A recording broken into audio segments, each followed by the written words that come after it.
Dia 31 de janeiro termina o prazo para que donos de pequenos negócios, incluindo aí os MEI, microempreendedores individuais, façam a adesão à negociação de débitos da dívida ativa da União. E esse é um tema que a gente abre a partir de agora, aqui no CBN Maceió, com o contador Santino Soares. Será que tem prorrogação? Não tem? O que é que diz a cultura da PGFN, da Fazenda Nacional em relação a isso? O brasileiro gosta de deixar tudo para a última hora. Santino, bom dia. Bom dia, Elias. Bom dia a todos os ouvintes da Rádio CBN. É muito bom estar na Rádio CBN. Elias, amanhã é o prazo, encerra-se o prazo para a regularização das pendências das empresas do Simples Nacional. Só para que as pessoas possam entender, para que os empresários, o maior número de pessoas consigam entender.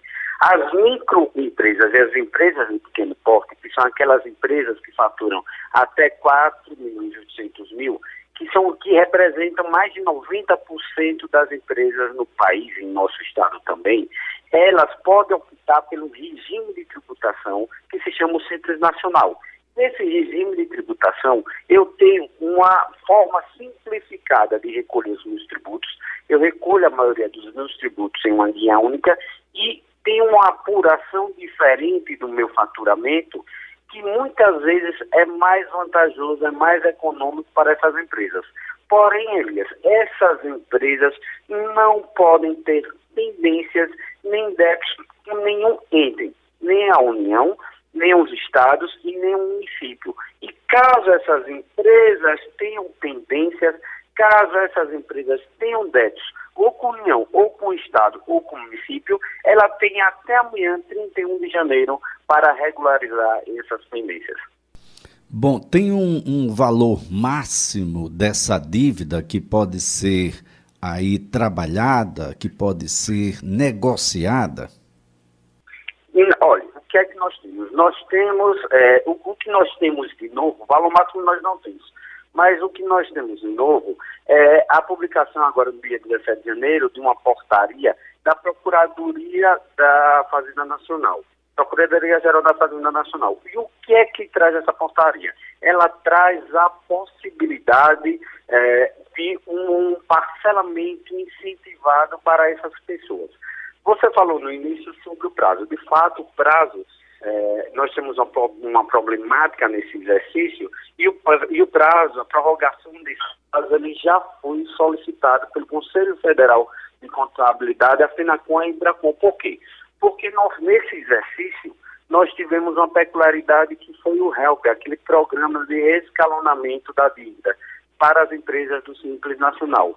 E quem aderiu ao HELP está dizendo lá na norma que instituiu o HELP que as pessoas que aderem a essa forma de parcelamento, elas não vão poder aderir a outro parcelamento enquanto estiver em curso. Então, o que significa isso? Eu fiz lá no ano passado a minha adesão ao HELP, o programa de rescalonamento, que tive desconto de até 90%, e após esse período de adesão, após eu ter inserido essas competências para o parcelamento no HELP, eu tive outras competências que ficaram em aberto. Por exemplo, eu não paguei outubro ou novembro de 2022, e eu queria fazer adesão a um novo parcelamento.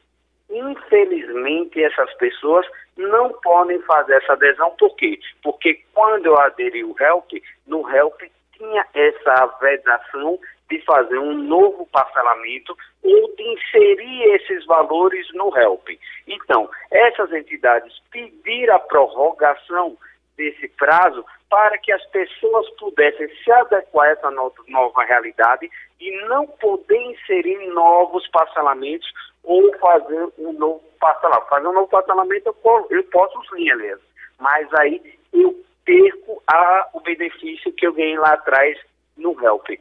E sem falar que agora, no dia 1º de fevereiro, eu tenho o início daquele litígio zero, daquela nova modalidade de parcelamento, que é o litígio zero. E aí essas entidades, o Conselho Federal de Contabilidade, a FENACON e a Embracon, veio pedir ao Simples Nacional essa prorrogação desse prazo, sim. Agora, Santino, nós temos aí duas alternativas para as negociações. A transição de pequeno valor do Simples Nacional e a transação por adesão ao Simples Nacional. Você pode dizer quais são as características de cada um? Sim, Elias. O que é que nós temos? O que é a transação? A transação é a modalidade de extinção do crédito tributário. Crédito tributário é o valor do imposto que eu tenho para pagar. Extinção do crédito tributário é extinguir, eu acabar com esse tributo. Então, como é que eu extingo um crédito tributário? Pelo pagamento, pela compensação. Uma das formas de extinguir esse crédito tributário também é a transação. Então, as pessoas que são optantes pelo Simples Nacional, ela tem hoje duas modalidades de transação que ela pode aderir e regularizar essas pendências com o Simples Nacional. Para isso é necessário que os débitos do Simples Nacional estejam inscritos em dívida ativa. E aí a primeira, transação de pequeno valor do Simples Nacional, eu tenho uma restrição que é o seguinte: eu tenho um limite do valor do débito que pode ser transicionado, que pode ser parcelado, vamos falar assim para que as pessoas entendam. Então, se você é um empresário que tem débito do Simples Nacional e esse débito é inferior a 60 salários mínimos, eu posso fazer a adesão, a transação de pequeno valor do Simples Nacional. E qual é a vantagem dessa transação?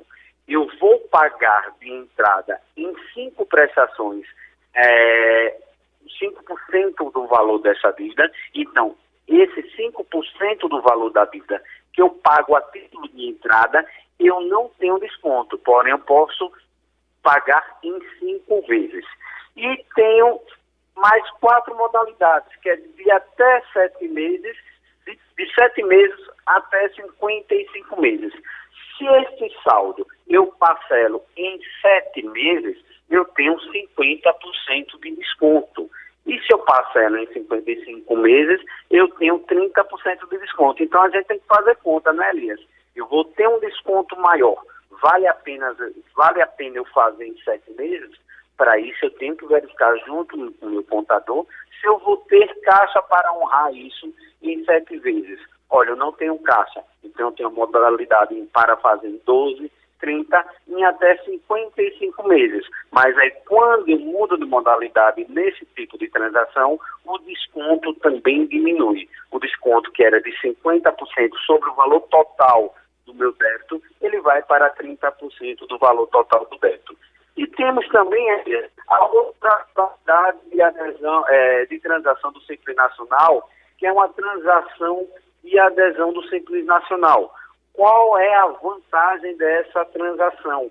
Eu não tenho limite para o meu valor. Na transação de pequeno valor, eu tenho um limite que são de 60, que é de 60 salários mínimos. Nessa outra modalidade de transação, eu não tenho esse limite. Mas tem uma característica diferente. O que vai definir o meu desconto, que na transação de pequeno valor é aquele desconto fixo, é a capacidade de pagamento que a minha empresa tem. Então, nós preenchemos uma planilha dentro do site da Procuradoria, pelo ECAC, no Regularize, e aí, de acordo com o resultado dessa planilha, que vai ser definida a capacidade de pagamento que a minha empresa tem para honrar essa obrigação, e aí é dado o meu desconto. Agora, Santino, ouvintes aqui pedindo para que você reforçasse a situação de quem já tem parcelamentos de outros programas do governo acerca dessas dívidas. Esses parcelamentos são incluídos nesse novo pacote de dívidas, nessa nova forma de negociação, ou ele vai poder caminhar paralelamente, ou um substitui o outro? Como é que é isso, Santino? Olha, se eu tiver o parcelamento simplificado do Simples Nacional, aquele parcelamento ordinário, eu tenho a limitação de ter apenas um parcelamento vigente. E como isso funciona? Vamos supor que no exercício de 2021 eu fiz um parcelamento do Simples Nacional e durante o exercício de 2022 eu deixei de pagar algumas parcelas do Simples Nacional, algumas competências do Simples Nacional e quero fazer um novo parcelamento. O que é que eu tenho que fazer? Eu tenho que fazer a desistência do parcelamento para incluir esses débitos no novo parcelamento. Por quê? Porque eu só posso ter um parcelamento em curso. O que é que nós temos diferente nesse exercício, Elias, que está causando uma confusão muito grande e muitas dúvidas nas pessoas? Nós tivemos aquele programa de reescalonamento das empresas do Simples Nacional, que foi o HELP. E aí o HELP ele trazia em si o texto que eu não posso ter outro parcelamento nem inserir novas competências dentro do HELP.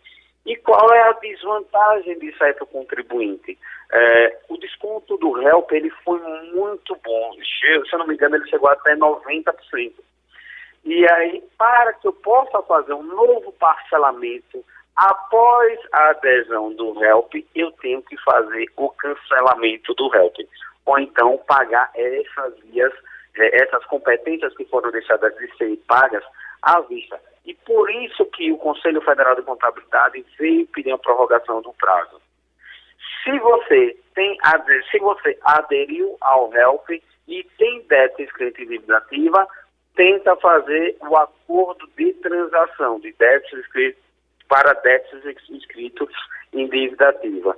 Caso você não consiga, aí você vai ter que sentar com seu contador para ver qual é o impacto que vai ter a desistência do HELP na sua empresa para a adesão de uma nova forma de parcelamento.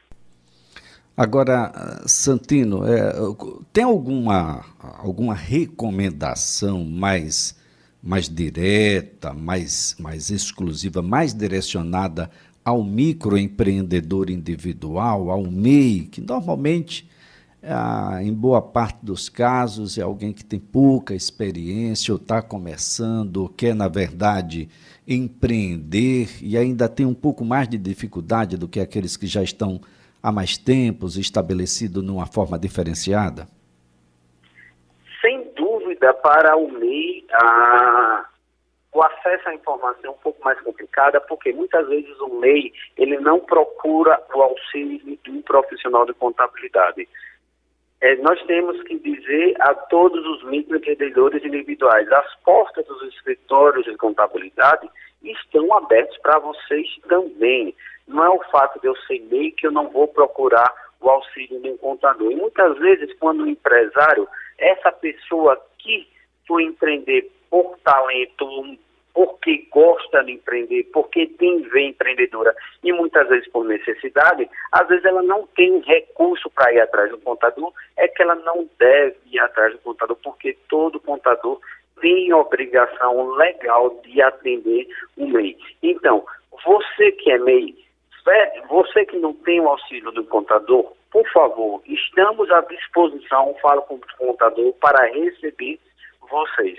E fica muito mais difícil quando você não tem acesso à informação, aliás. Então, a recomendação para o MEI é sempre verifique a regularidade do seu MEI e sempre verifique as notícias do portal do microempreendedor individual. É de extrema importância porque você, às vezes,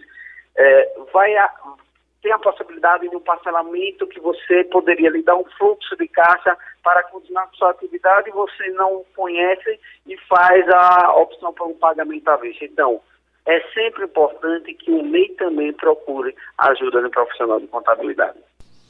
Bem, Santino, nós estamos então aí com a data, pelo menos por enquanto é a data final, que é o dia de amanhã, o dia 31 de janeiro. O que é que acontece com quem não regularizar essa situação de dívidas para com a União? O primeiro passo para o empresário que faz a opção pelo Simples Nacional é verificar se existe termo de exclusão do Simples Nacional. Se existe termo de exclusão do Simples Nacional, a exclusão foi dada agora em 31 de dezembro. O que é que nós temos? Nós temos até amanhã 31 de janeiro para regularizar essas pendências que ocasionaram a exclusão, para que nós temos a opção pelo Simples Nacional deferida para o exercício 2023. Então, todos aqueles empresários que receberam termo de exclusão, é extremamente importante que esses empresários que são optantes pelo Simples Nacional vá verificar lá na sua caixa de mensagens do Simples Nacional, no seu domicílio tributário eletrônico, para ver se existe algum termo de exclusão. Existindo um termo de exclusão, temos até amanhã para fazer essa regularização. Regularizando até amanhã, nós temos a opção do Simples Nacional deferida a partir de 1º de janeiro de 2023. Uma dica extremamente importante, Elias.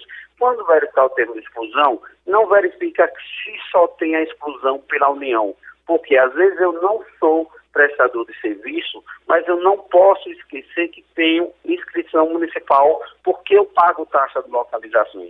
Então, verifica se a empresa tem, se o termo de exclusão, se ele foi dado pela União, pelo Estado ou por município, e regulariza essas pendências junto à União, os Estados ou o município. Por exemplo, o Estado tem convênio para inscrever os débitos de ICMS na Procuradoria-Geral do Estado de Alagoas. Então, não basta eu regularizar na Procuradoria-Geral da Fazenda, que são para tributos federais.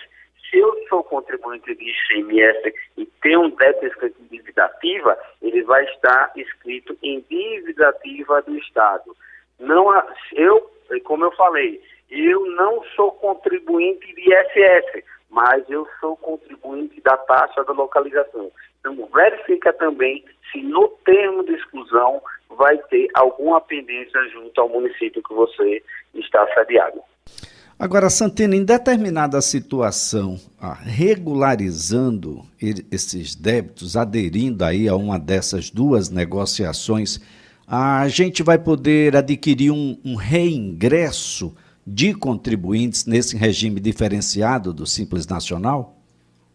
É exatamente isso, Elias. Quando eu tive meu termo de exclusão, se eu for verificar hoje a minha opção do Simples Nacional, se eu tive termo de exclusão, eu vou estar como não optante.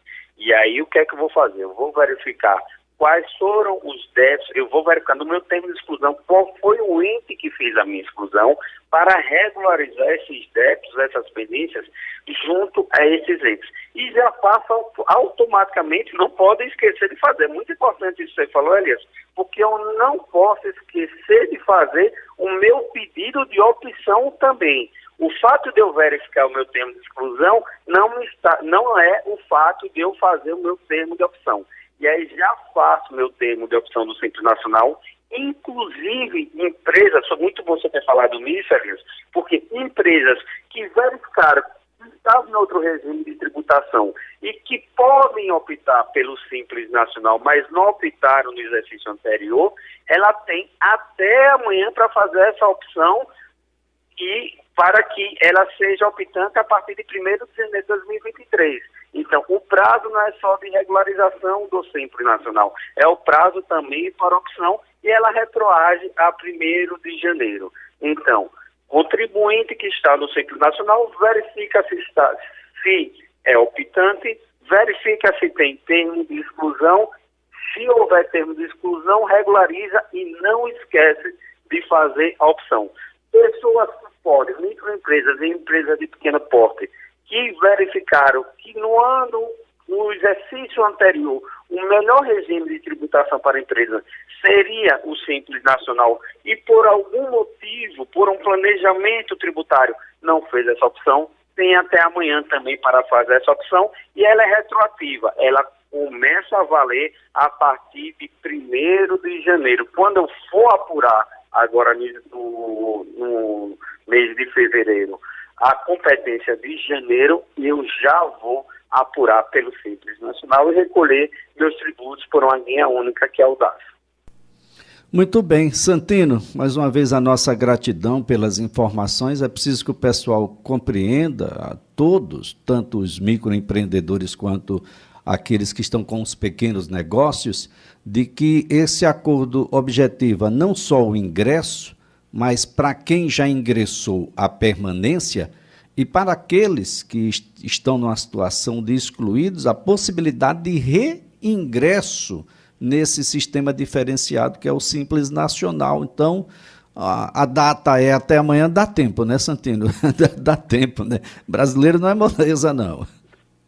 Dá tempo sim, a data é até amanhã e é extremamente importante, principalmente para as pessoas que estavam no Simples Nacional, porque ela está especificando o seu serviço e sua mercadoria uma carga tributária do Simples Nacional. Ela indo para outro regime de tributação, ela vai ter que rever esses preços, o valor do serviço prestado, o preço da mercadoria, para inserir no preço da sua mercadoria e do seu serviço os custos tributários, para não ter que deixar de pagar os tributos, porque esqueceu de colocar a sua formação de preço, o custo tributário da sua empresa.